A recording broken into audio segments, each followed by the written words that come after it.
Greetings to all. इस वीडियो में मैं आपके साथ डिस्कस करूंगा Marxian view point in international politics. तो जो मार्क्सियन व्यू पॉइंट है इंटरनेशनल पॉलिटिक्स के बारे में ये बात करते हुए ये ओवरऑल जो वर्ल्ड व्यू है वो बताने की कोशिश करते हैं। इनका मानना है कि मतलब जो इंटरनेशनल पॉलिटिक्स जो है उसमें क्या हो रहा है, क्यों हो रहा है, उसके गोल क्या क्या है, उसकी फाइनल स्टेजेस क्या क्या रहेंगी, उसके बारे में ये बताने की कोशिश करते हैं।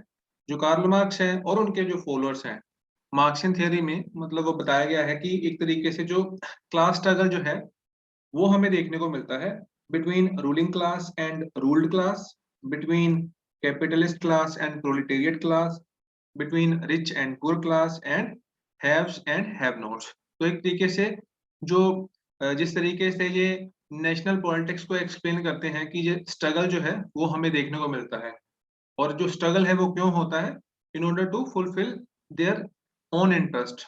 और वो पर्टिकुलर कम्युनिटी कौन सी है जो अपने इंटरेस्ट को फुलफिल करती है, वो है कैपिटलिस्ट क्लास। तो यहाँ पे भी यही बात जो है मार्क्सियंस के द्वारा की गई है कि जो इंटरनेशनल पॉलिटिक्स का जो एरेना है उसमें भी कैपिटलिस्ट क्लास अपने जो इंटरेस्ट है, अपने जो हित है, उनकी पूर्ति के लिए इंटरनेशनल पॉलिटिक्स का सहारा ले रहे हैं। और इसमें मतलब जो वॉर्स हैं वो भी मतलब इनका ही एक जरिया है, अपने जो इंटरेस्ट है उनको पूरे करने का। जो इंपीरियलिज्म है उसके भी जरिए ये अपने इंटरेस्ट को पूरा करते हैं।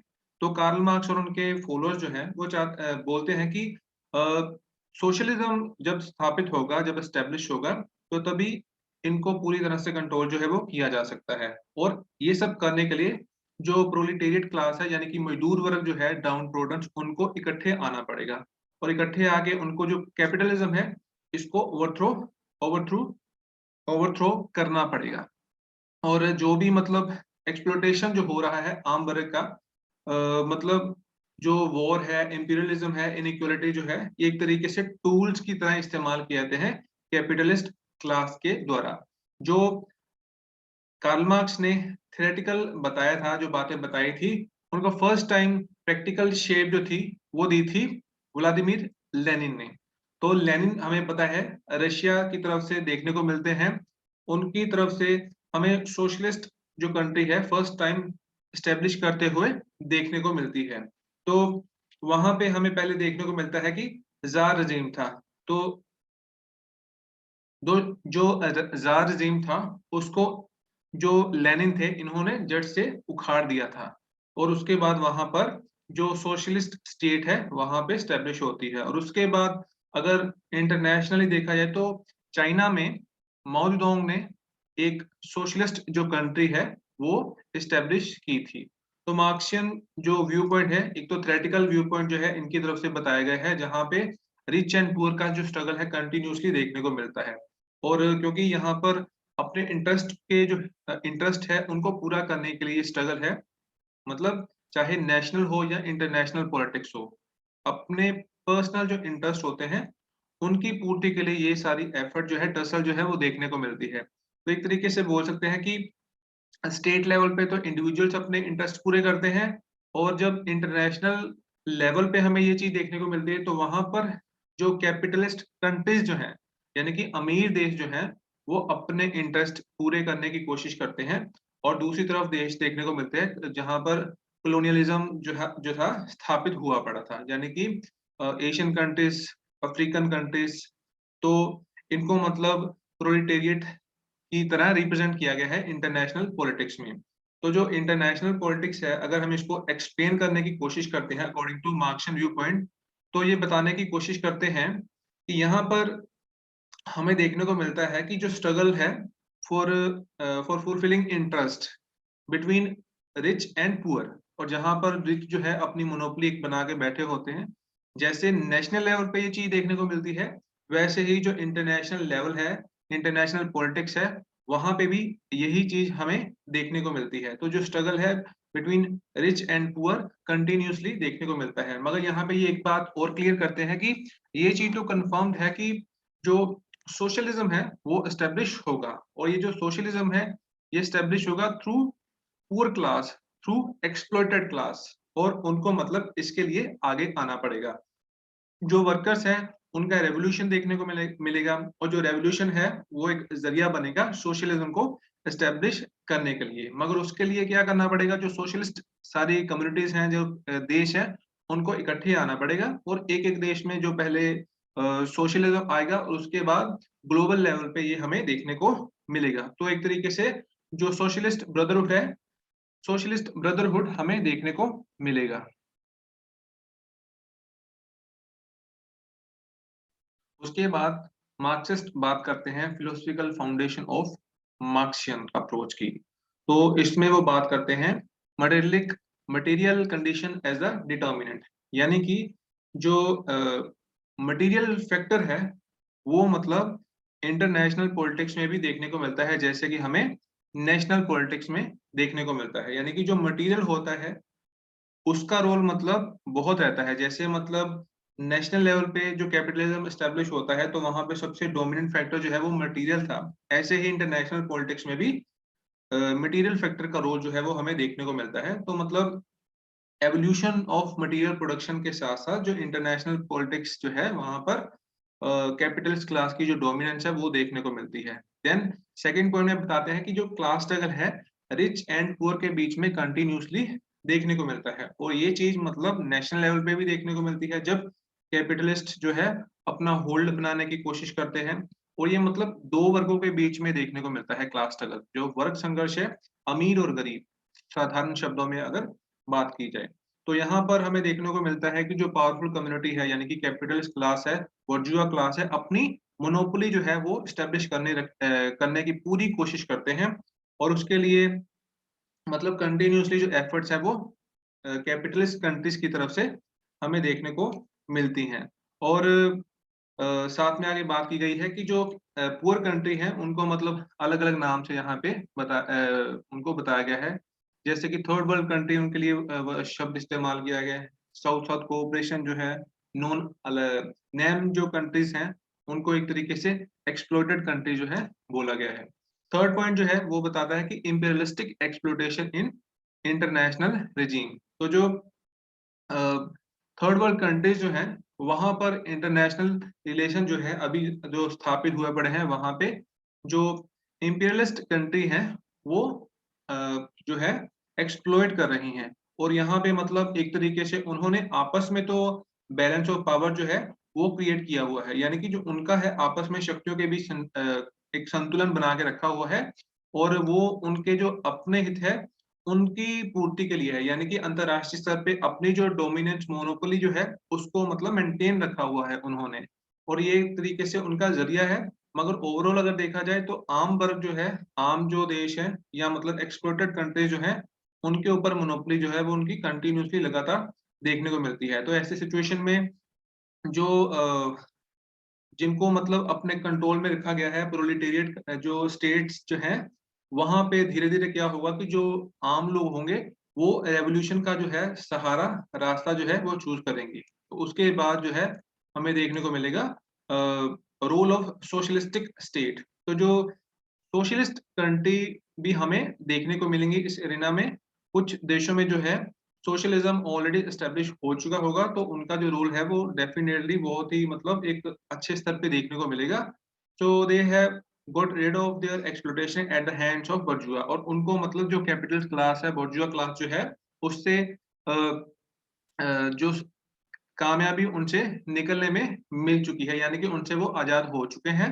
बर्जुआ क्लास से प्रोलिटेरिएट क्लास जो है वो आजाद हो चुकी है, जहां पर सोशलिज्म स्थापित हो चुका है। मगर exploitation of the worker in capital state, जहां पर आज भी कैपिटलिज्म है, वहां पे आज भी हमें देखने को मिलता है कि जो वर्किंग क्लास है उनका एक्सप्लोइटेशन जो है वो कंटिन्यूसली हो रहा है। तो इसीलिए मतलब जो Marxian call for throwing of exploitation जो है यहाँ पे हमें देखने को मिलता है। यानी कि मार्क्सियन बोलते हैं कि हाँ, जो बदलाव है यानी कि जो हमने कैपिटलिज्म को खत्म करना है उसके लिए जो एफर्ट्स है वो होनी चाहिए।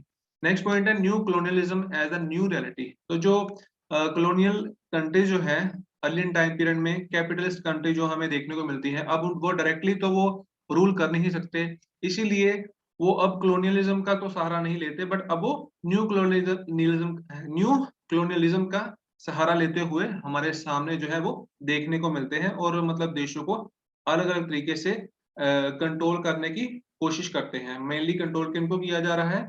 थर्ड वर्ल्ड कंट्रीज़ को, यानी कि डेवलपिंग नेशंस को। And other class is the working people, not only the industrial worker who are struggling hard to end exploitation, but all worker।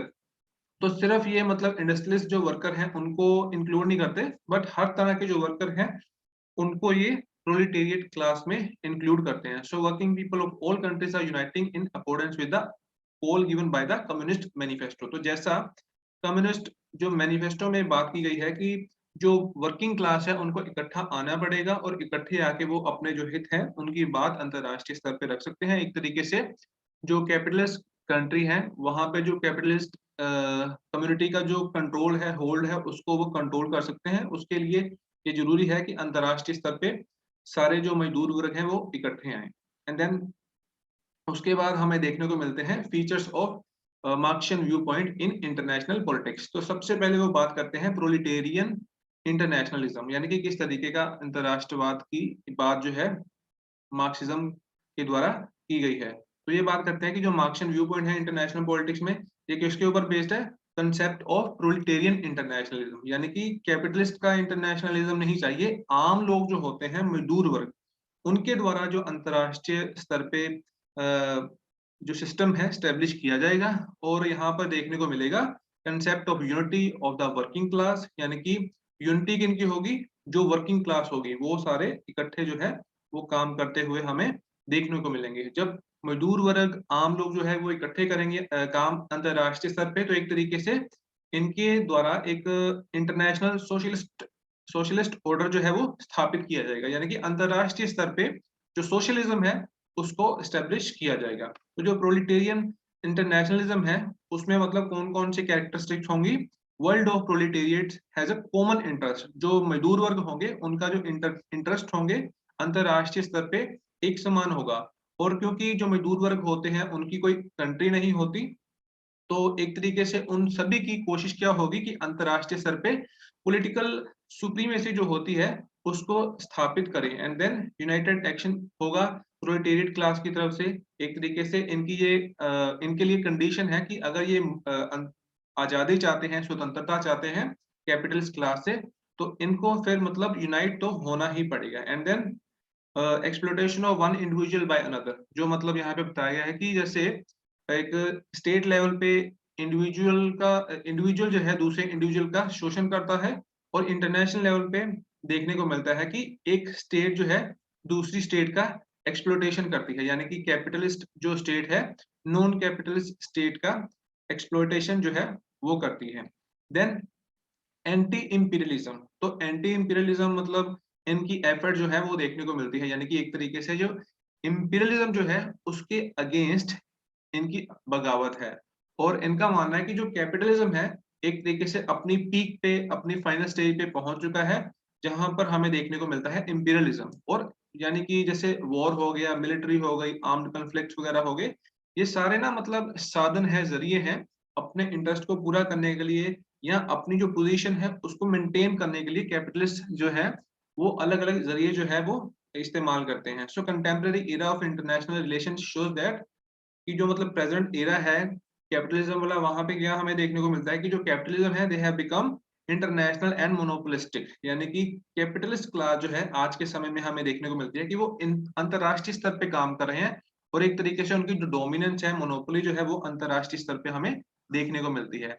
और जो डेवलपमेंट हो रही है एक तरीके से अनइवन पॉलिटिकल इकोनॉमिक डेवलपमेंट हो रही है, और एब्सोल्यूट लॉ ऑफ कैपिटलिज्म जो है वो हमें देखने को मिलता है, यानी कि पूरी डोमिनेंस किनकी है? जो कैपिटलिस्ट हैं उनके द्वारा बनाए हुए कानूनों की। इसीलिए जो प्रोलिटेरिएट है, प्रोलिटेरियन रेवोल्यूशन जो है मतलब सभी देशों में तो फिलहाल के लिए पॉसिबल नहीं है यूरोप के, तो फिलहाल कुछ देशों में तो पॉसिबल है, और कुछ ही देशों में अगर मान लो सोशलिज्म एस्टेब्लिश होता है तो एक तरीके से ये न्यूक्लियस का काम करेगा, यानी कि विस्फोट होगा। अगर एक देश में स्थापित हो गया तो मान के चलो इसी से ही मतलब बाकी देश जो है सोशलिज्म की तरफ अट्रैक्ट जो है होते हुए हमें देखने को मिलेंगे। तो एक तरीके से सबसे जो जरूरी काम रहेगा वो रहेगा कि ओवरथ्रो ऑफ इंपीरियलिज्म, जो साम्राज्यवाद है सबसे पहले उसको खत्म करना है। तो जो फंडामेंटल फीचर है एक तरीके से इस डायग्राम के थ्रू आप अच्छे से समझ सकते हो। अ, इसमें आप देख सकते हो।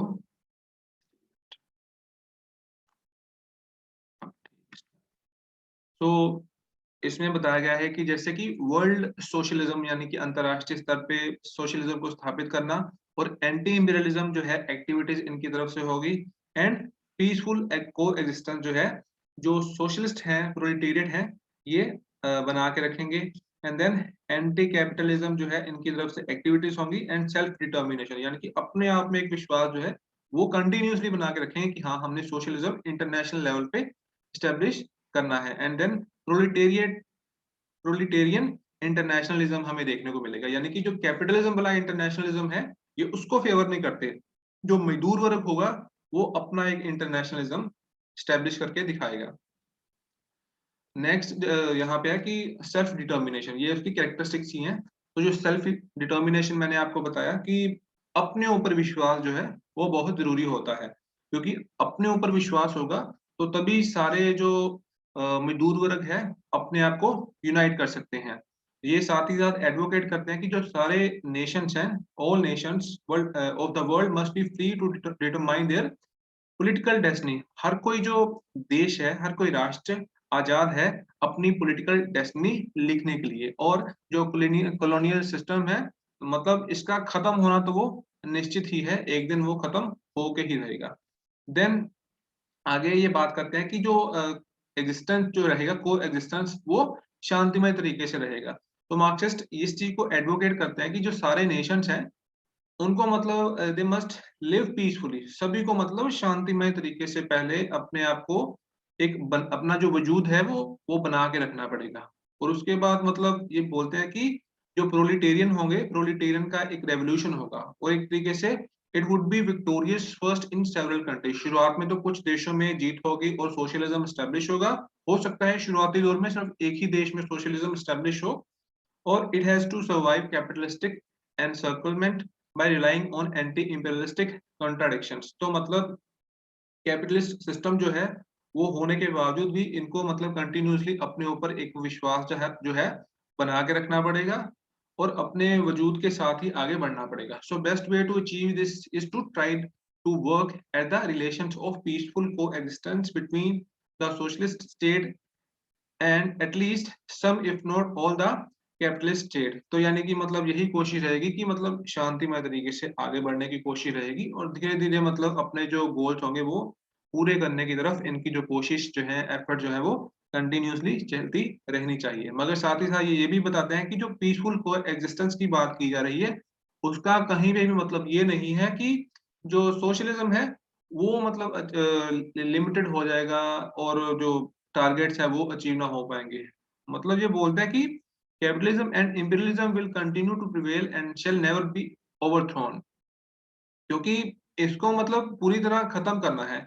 इसके लिए एक तरीके से स्ट्रेटजी जो है वो अपनानी पड़ेगी। So it only means that struggle between the labour and capitalist will continue in different forms till such time as idea and achievement of scientific socialism prime over capitalism. यानी कि हमने ना स्ट्रेटजी अपनानी है।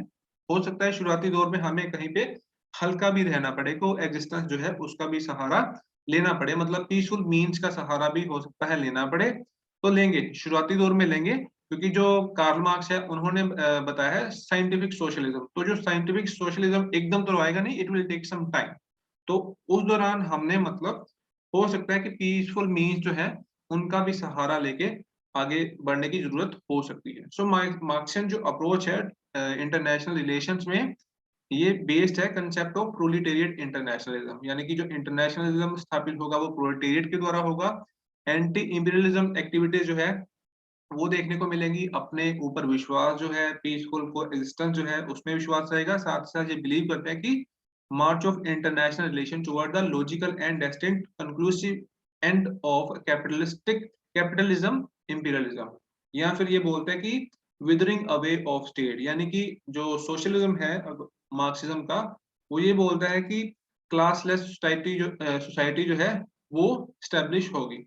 और साथ ही साथ ये बोलते हैं कि स्टेटलेस सोसाइटी जो है वो एस्टेब्लिश होगी। तो एक तरीके से ये बात करते हैं कि मतलब इक्वालिटी जो है सोशलिस्ट स्टेट में प्रमोट होगी, तो उसके जो रिजल्ट्स होंगे वो ये होंगे कि स्टेट की जरूरत ही खत्म हो जाएगी एक तरीके से। तो ये उसको बोलते हैं कि वो वाला मतलब जो टाइम पीरियड होगा वो होगा ट्रू इंटरनेशनलिज्म। तो हम उसकी जरूरत चाहते हैं, और मतलब जब वो आ गया तो एक तरीके से देशों की जो जरूरत है, मतलब लोगों के लिए वो काम करते हैं, जैसे मतलब वेलफेयर स्टेट बोल दिया गया, चुनाव होते हैं, डेमोक्रेटिक गवर्नमेंट्स आती हैं, तो वो वाली जरूरत जो है वो खत्म हो जाएगी, क्योंकि वो तो कैपिटलिस्ट कंट्रीज जो है कंट्रीज हैं, एक तरीके से दिखावे की सरकारें हैं। तो जो मार्क्सियन अप्रोच है इंटरनेशनल रिलेशन में is regarded by the socialist as an approach to international politics which can fruitfully explain its past, present and the future। तो मतलब जो मार्क्सियन अप्रोच है इंटरनेशनल पॉलिटिक्स में, वो मतलब पास्ट की भी बात करते हैं, प्रेजेंट की भी बात करते हैं, और किस तरीके का फ्यूचर रहेगा वो भी बातें इनकी तरफ से जो है हमें देखने को मिलती हैं। So increased importance of international economic relations and emerging struggle between the forces of colonialism and anti-colonialism colonial state is put by the supporter of the Marxian approach to observe that these facts fully bring home the utility of Marxian approach for analyzing international relations। तो मगर हमने देखा है कि बहुत सारे इनके critic रहे हैं, जो मार्क्सियन अप्रोच है इसके बहुत सारे क्रिटिक हैं। तो वो ये बोलते हैं कि जो मार्क्सिस्ट बात कर रहे हैं, एक तरीके से it seems as if utopian approach, यानी कि पूरी तरह काल्पनिक काल्पनिक इनके विचार लगते हैं। यानी कि वो तो हो ही नहीं सकता जिस तरीके से इन्होंने बातें जो है वो रखी हैं। ये मतलब कंप्लीटली अनरियलिस्टिक अप्रोच को फॉलो करते हैं। जैसे कि exploitation of workers by the workers in the socialist countries. तो एक तो इन्होंने जो क्रिटिक है वो ये बोलते हैं कि जहां पर सोशलिज्म स्टैब्लिश हुआ है, जैसे कि रशिया हो गया, चाइना हो गया, क्यूबा हो गया, तो वहां पे जो बात की जाती है ना एक्सप्लोटेशन की मजदूरों के द्वारा, वो एक्चुअली में मतलब वो तो सभी का एक्सप्लोटेशन हमें देखने को मिलता है। इनफैक्ट जो मजदूर है वो मजदूरों का ही जो है एक्सप्लोटेशन कर रहे हैं। Continued presence of powerful national sentiments even in the heydays of socialism. यानी कि जो एक तरीके से कैपिटलिज्म है वो मतलब हमें आज भी नहीं देखने को मिला कि खत्म हो गया हो। चाहे जब सोशलिज्म पूरी जोरों शोरों पे था, तब भी जो कैपिटलिज्म है नहीं खत्म हुआ। उल्टा हमने तो ये देखा कि जो यूएसएसआर था, सोवियत यूनियन, मतलब कि वो संगठन जहां पे जो सोशलिस्ट कंट्रियां इकट्ठी थी, वहां पे भी ये देखने को मिला कि जो ईस्टर्न यूरोप का वाला पार्ट था, वो एक्चुअली वो सारे देश रशिया से अलग हो गए। और अलग होने के बाद उन्होंने एक तरीके से बहुत सारे देशों ने तो वहां पे जो डेमोक्रेसी है उसको एक्सेप्ट कर लिया। तो एक तरीके से जो मतलब सोशलिज्म ने बातें की हैं, बहुत सारा कुछ तो उसके उलट होते हुए भी हमने देखा है। तो आगे बात की गई है कि decade of the last decade of 20th century, मतलब कि 1991 वाला टाइम पीरियड, जब मतलब जो कोल्ड वॉर है खत्म होता है और यूनाइटेड नेशन की मोनोपोली जो है एक तरीके से एस्टेब्लिश होती है। Non communist regime have been established almost all the former socialist state of eastern Europe. जो मैंने आपको बताया कि जहां पे पहले सोशलिज्म एस्टेब्लिश था, उन्होंने मतलब अपने देशों में नॉन कम्युनिस्ट regime जो है, जहां पे मतलब कम्युनिज्म ना हो, वो वाली सरकारें अपने देश में स्थापित कर ली। These states have now abandoned Marxism in favor of democratic liberalism। तो एक तरीके से वहां पे जो पूर्ण तौर पे हमें लोकतंत्र जो है वो स्थापित देखने को मिलता है। So this development has given stand to the principle of nation state. और इसके बाद तो हम देखते हैं कि जैसे कार्ल मार्क्स जो है, या इनके फॉलोअर्स के जो मार्क्सिज्म के व्यू पॉइंट देते हैं इंटरनेशनल पॉलिटिक्स में, जिन्होंने बोला था कि स्टेट विल विदर अवे। मगर रियलिटी क्या है, आज के समय में तो जो नेशन स्टेट का कंसेप्ट है वो और स्ट्रॉन्ग होते हुए हमें देखने को मिल रहा है। इनफैक्ट जो सच्चाई है वो ये है कि बाय द टाइम हमने नेशंस का नंबर जो है वो इंक्रीज होते हुए देखा है, मगर एट द सेम टाइम इनके जो व्यू पॉइंट है इनको पूरी तरह से रिजेक्ट नहीं किया जा सकता। बड़े स्केल पे बहुत सारे लोग जो हैं मार्क्सियन व्यू पॉइंट के साथ आगे बढ़ते हैं। तो इसी तरीके से हम देखते हैं कि इनकी जो इंटरनेशनल पॉलिटिक्स में बहुत ज़्यादा वैल्यू होती है। तो this is all about this lecture. See you in next lecture. Have a good day.